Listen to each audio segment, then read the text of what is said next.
மனைவி அமைவதெல்லாம் கடவுள் கொடுத்த வரன்னு சொல்லுதாங்க. ஆனா இந்த கடவுளுக்கு ஆம்பளை மேல என்ன கோவமா தெரியல. வாழ்றதுக்கு வரம் தருவாருன்னு பார்த்தா நம்மள வாழ்நாள ஃபுல்லா வச்சு அடிக்கிறதுக்கு அடியால செட் பண்ணி விட்டுருக்காரு. பொண்டாட்டிங்கிற பேர்ல என்ன பண்ணாலும் தப்பிக்க முடியாது. மணி 12 போகுது. நேரா கடைக்கு போவோம். கிடைச்சா கோட்ரு, இல்லைன்னா கட்டிங், சைட் டிஷ்க்கு ஆம்லெட், இல்லைன்னா எப்பவும் போல ஊறுகாய் நக்கிட்டு நேரா வீட்டுக்கு போவோம்.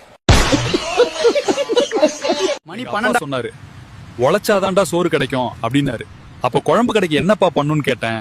நீ எல்லாம் உருப்படவே மாட்டேன்னு சொல்லிட்டு போயிட்டாரு. வணக்கம் மக்களே, எம்பு மாதிரி குரங்கு ப்ரோ பாம்பன் பாலத்துல இருந்து குதிங்க ப்ரோன்னு கமெண்ட் பண்ணிருக்காங்க. அதான் பாம்பன் பாலத்துக்கு வந்திருக்கேன். ஆனா ஒண்ணு மக்களே, குதிச்சு எனக்கு ஏதாச்சும் ஆச்சுன்னா கமாண்ட் போட்ட பூமாரி நீங்க தான் பொறுப்பு. வாங்க மக்களே குதிக்க போலாம். கொஞ்சம் பயமா தான் இருக்கு. வாங்க மக்களே குதிக்கலாம். காப்பாத்தாண்டவா மக்களே. ஒண்ணும் ஆகல. நெக்ஸ்ட் வீடியோல பாக்கலாமா? உனக்கு ஏதாச்சும் ஒண்ணு தேவைப்படும் போது மட்டும் மாமா மாமாவுன்னு சொல்லி கெஞ்ச வேண்டியது. சண்டை போடும் போது மட்டும் வாடா போடாவுன்னு மரியாதை இல்லாம திட்ட வேண்டியது. உனக்கு நேரத்துல எங்க அப்பா என்ன தெண்ட சோறுன்னு கூப்பிட ஆரம்பிச்சாரோ, இப்ப வரவன் போறவன் சொந்தக்காரன் எல்லாம் தெண்ட சோறுன்னு தான் கூப்பிடுறாங்க. பச்சை பேரே மறந்து போயிரும் போல இருக்கு.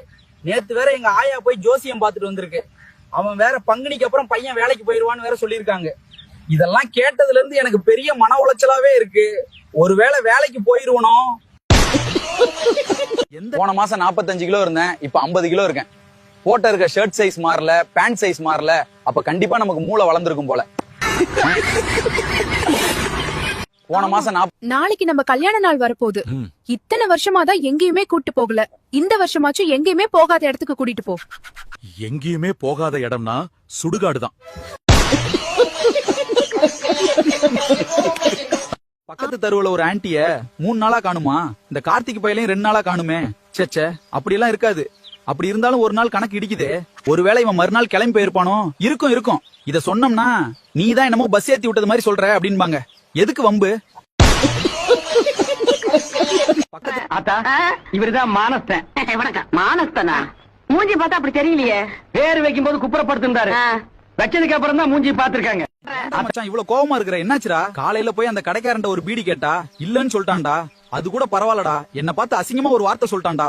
என்னடா சொன்னா? வா போய் கேப்போம். பழைய பாக்கிய கொடுத்துட்டு வாங்கிக்கன்னு சொன்னான். ஈரான் அமெரிக்க போர் பதற்றத்தினால தமிழ்நாட்டுல முட்டை விலை உயர்வு. எங்கேயோ போர் நடக்குது, நீங்க ஏன்டா முட்டை விலை ஏற்றீங்க? முட்டை நாமக்கல்ல இருந்தாண்டா வருது. கேஸ் தட்டுப்பாட்டு காரணமாக கிராமத்துல வாழும் இளைஞர்கள் விறகுகளை வெட்டி நகரத்துல விற்பனை. நல்ல ஐடியாவா இருக்க. பேசாம நம்மள இந்த வியாபாரத்தை இறங்கிடுவோமா? காலையிலே நேரமா எந்திரிச்சிரு, உனக்கு பொண்ணு பார்க்க போகணும்னு சொன்னாங்க. நான் 5 மணிக்கு அலாரம் வச்சு எந்திரிச்சு குளிச்சு கிளம்பி உட்காந்துருக்கேன். ஒருத்தனும் எந்திரிக்கல. இன்னும் எந்த அறிகுறியுமே தெரியலையே. ஒருவேளை நம்மள வச்சு பிராங்க் பண்ணிருப்பாங்களோ? இருக்கும். பக்கத்து தெருவுல வேற இன்னைக்கு ஜேசிபி வருது. நாங்க அதையாச்சும் போய் பாத்துருக்கலாம்.